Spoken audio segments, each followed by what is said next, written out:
In this video, we walk through setting up an account and configuring the My Nutri Diary app. We'll also show you how the app works and how it calculates your calorie expenditure. Let's dive in right after the intro.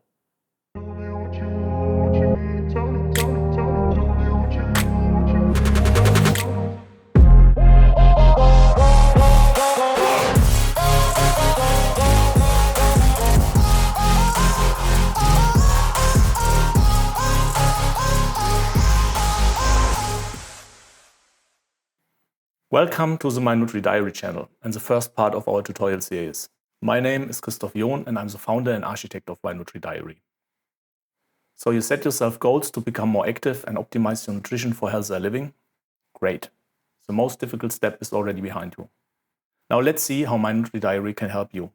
We'll begin by registering a user account. So let's get started. After downloading and starting the app, you can tap the register button on the login page to create your user account. A side note for Android users. For the register button to work, you need to have set a default browser in your Android preferences that supports modern encryption standards. We internally test My Nutri Diary with the Chrome browser. On the next page, enter your personal details, first name, last name, and your email address, and choose a secure password. Please avoid using a Microsoft email account like Hotmail or Outlook. These accounts often have trouble receiving emails from our servers. Now, click Register and accept the terms and conditions. You should receive an email shortly. Check your spam folder if necessary. Follow the link in the email to complete your registration. On the web page that opens, click Proceed. Your account is now activated. Close the page and go back to the login screen. Click Login, enter your new user details, and you're all set. After logging in, you will find yourself on the welcome page of the Configuration Assistant. We want to ensure that every user understands the interactive help system of the app. Hence, as indicated by the animated arrow icon, we require you to swipe up the bottom bar to open and familiarize yourself with the interactive help system. The interactive help usually provides information about the content on the current page. This feature works on every page in the app. You can close it by swiping down the bottom bar, which now is at the top.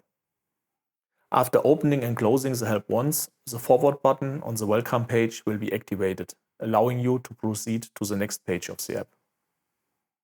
The help for the welcome page is a little bit special because it includes a detailed description of how the math behind My Nutri Diary works. Let's take a closer look at the inner workings of My Nutri Diary before we proceed with the setup. My Nutri Diary follows a simple principle. If you consume fewer calories than you burn, you will lose weight, and if you consume more calories, you will gain weight. To calculate your calorie goal, My Nutri Diary uses the here given equation. The first component is your daily calorie expenditure, which My Nutri Diary estimates based on your biometric data, activity habits, training plans, and completed workouts. The second part of the equation are the calories you've already consumed as recorded in your food diary. These are subtracted from your calorie expenditure. Finally, there's the so-called adjustment. This represents the number of calories that determine whether you aim for a calorie deficit or a surplus. As a rule of thumb, you need a calorie deficit of about 7,700 calories to lose 1 kilogram of body fat. Of course, weight change is not as simple as this equation suggests. Weight change can be relatively easy or very difficult. It can be healthy or unhealthy, and it should always be considered in the context of maintaining or building muscle mass. Managing your hormone levels through well-being, sufficient sleep, and especially training can significantly support you in achieving your goals. Other important factors include adequate fluid intake, choosing healthy foods, and the macro and micronutrient composition of your diet. For instance, a higher intake of dietary fiber or protein can keep you fuller for longer. For long-term success and healthy aging, it is crucial to limit salt and sugar intake and largely avoid highly processed foods. My Nutri Diary can support you in all these areas. However, these are advanced topics that we will not cover in this video. Alright, let's move on to the next slide. While it is straightforward to compute the consumed calories from the user's nutrition diary, Calculating burned calories is more complex. My NutriDiary maintains a calorie decomposition pyramid, which consists of 3 parts as shown on this slide. The foundation is the basal metabolic rate, or BMR, representing the calories your body needs to function at rest. On top of that, we consider the calories required for your daily routine. These are the calories your body needs throughout the day for activities like walking around and doing random tasks. The third component consists of the calories required for sports and exercise activities. My NutriDiary tracks these calories through activities you explicitly log with a smart device or within the app's activity tracking module. The activity and daily routine calories are collectively referred to as active calories. My NutriDiary also offers tools like an activity planner and a daily routine configurator to plan your calories in advance. Calories from these tools are referred to as planned calories. You will also find the pyramid shown here as a widget on the main page of My NutriDiary. This provides you with a quick overview of your exercise progress and how close you are to reaching your activity goals for the day. Another important benefit of the decomposition pyramid is that it helps you analyze readings from smart devices, which you will likely use to measure burned calories. Smart devices, including stationary bikes and other cardio equipment at the gym, always provide you with the total amount of calories burned during the entire training session. This includes BMR calories. Additionally, during training, you are not following your usual daily routine. With the decomposition pyramid, you can easily see how many calories your exercise efforts were worth. Okay, let's now proceed with setup of My NutriDiary. On the options page, we can set up the basic configuration of My NutriDiary. In the search options section, we can choose the language of the search results. Please note, this is not the language preference of the app, but the language in which the search results are provided. As packaged goods usually have region-specific recipes, we recommend choosing the language that matches the country where you bought them. For example, if you are on holiday in France, choose French. In Germany, choose German.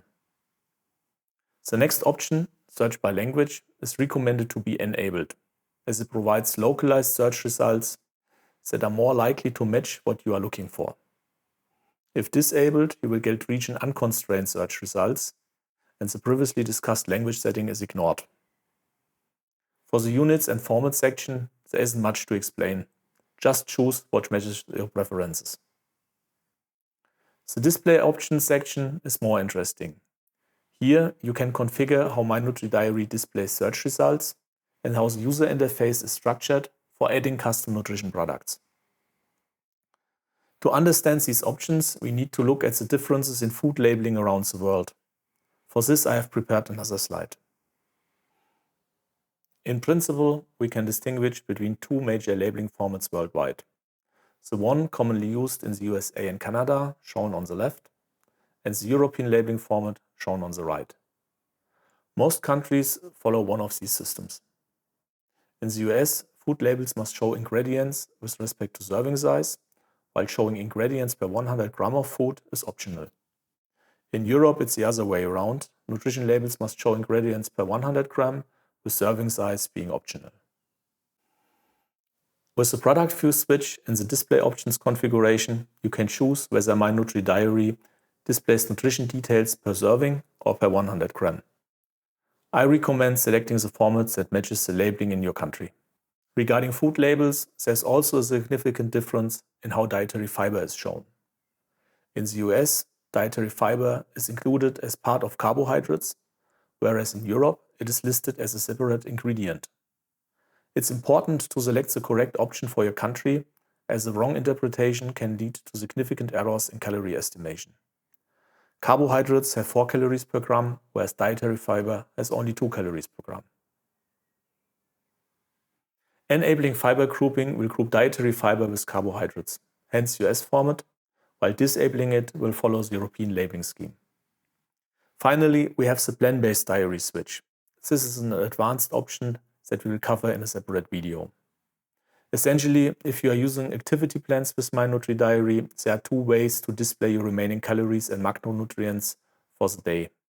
If you are not using activity plans, you won't notice any difference in the user interface. For now, just leave it disabled and let's jump to the next page. Regarding the profile page, most fields should be self-explanatory. Fields marked with a red star must be filled in to proceed to the next page. These values are the minimum required to estimate your calorie goal. If you know your body fat percentage, you should also enter it here.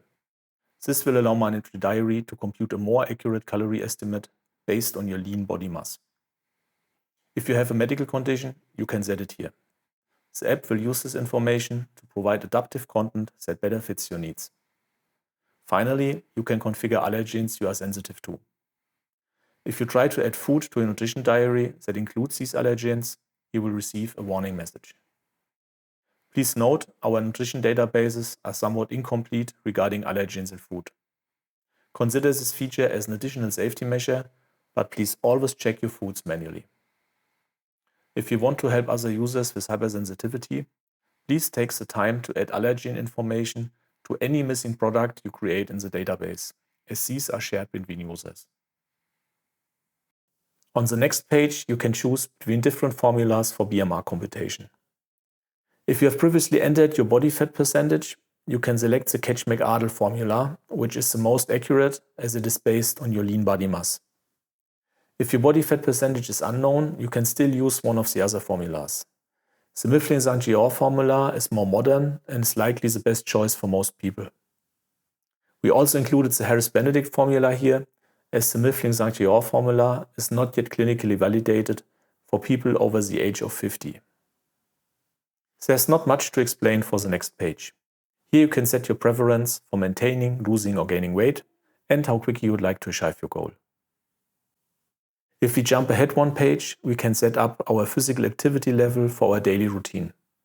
Choose the option that best fits your working conditions. On the last page of the configuration assistant, you can set up the macronutrient ratios of your diet. If you press the Edit button, a dialog will open with quick presets for the most common types of diets. However, you can also freely configure the ratios to best suit your needs. Please note, there's no single right or wrong type of diet. As long as you limit the intake of highly processed foods, any diet can be appropriate.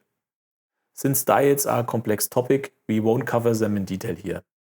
For some helpful tips, please check the interactive help while the configuration dialog is open. Alright, we've completed the initial configuration and are now on the main page of MyNutriDiary. Since this video already got quite long, we'll cover the basic functionality of the app in the next episode. I wish you lots of fun and success with MyNutriDiary. See you in the next video.